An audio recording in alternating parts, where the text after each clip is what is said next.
আজ হলো 9 ফেব্রুয়ারি সানডে। তো ছুটির দিনে সকাল সকাল রেডি হয়ে বেরিয়ে পড়েছিলাম নৈহাটি বড় মার দর্শন করতে। তো হাঁটতে হাঁটতে চলে এলাম স্টেশনে এবং সেখান থেকে টিকিটটা কেটে নিলাম সবার প্রথমে। কি ভাবছো একা যাচ্ছি? না না, একদমই নয়, একা যাচ্ছি না। আমার সাথে আমার এক ফ্রেন্ড যাচ্ছে, সে উঠবে মধ্যমগ্রাম থেকে। আর এই যে ম্যাডামকে পেয়ে গেছি। তারপর আমরা দুজন গল্প করতে করতে পৌঁছে গেলাম নৈহাটি স্টেশন এবং স্টেশনে ব্রিজের ওপর দেখতে পেলাম ফুল বিক্রি হচ্ছে। যেহেতু আমরা আনিনি, তো আমরাও সেখান থেকে ফুল কিনে নিলাম। ফুল কিনে চলে গেলাম হাঁটতে হাঁটতে বড়মার মন্দিরের কাছে।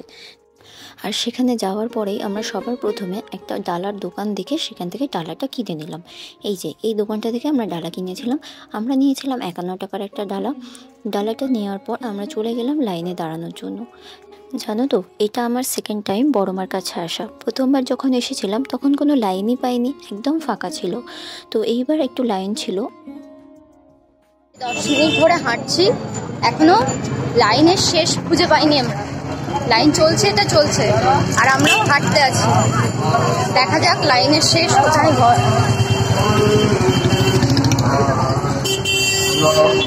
তোমরা জাস্ট দেখো লাইন চলেই যাচ্ছে। হয়তো ছুটির দিন বলেই সবাই আজকের ডেটটাই ফাইনাল করেছে আসার জন্য। প্রায় আধা ঘন্টা হাঁটার পর আমরা লাইনের শেষ খুঁজে পেলাম।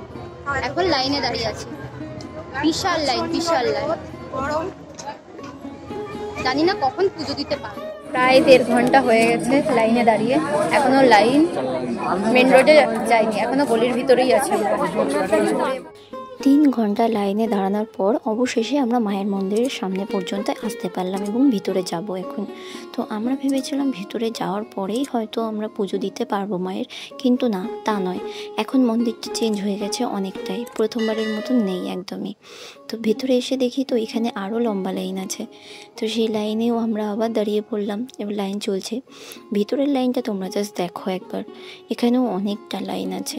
তো এই লাইন পেরিয়ে বড় মায়ের কাছে আমাদের যেতে হবে।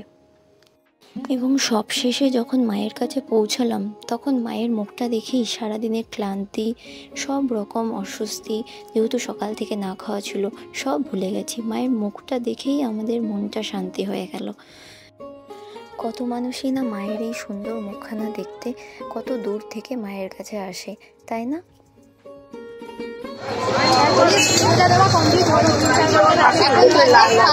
ব্যাগ নিয়ে যাওয়া যায়। পুজো দেওয়ার পর আমরা চলে গেলাম সেই দোকানটায় যেখান থেকে আমরা ডালা কিনেছিলাম এবং ডালাটাকে প্যাকেট করে নিলাম। প্যাকেট করার পর আমরা চলে যাব একটু ফেরিঘাটের দিকে। তো পুজো কমপ্লিট করে আমরা এখন এসে দাঁড়িয়ে আছি ফেরিঘাটে। ফেরিঘাট থেকে একটু ঘুরে খেয়ে চলে যাবো সোজা বাড়ি। তো ফেরিঘাট থেকে চলে আসার পর আমরা চলে এসেছিলাম স্টেশনে এবং সেখানে এসে কিছু পাঁপড় কিনে নিয়েছিলাম। আর দেখো, ট্রেনে এই বাচ্চাটির সঙ্গে দেখা হয়েছিল। খুব কিউট বাচ্চাটা, সারাক্ষণ আমার সাথে কথা বলেছে, কিন্তু শেষের দিকে একটু ঘুম পেয়েছিল তাই ঘুমিয়ে পড়েছিল।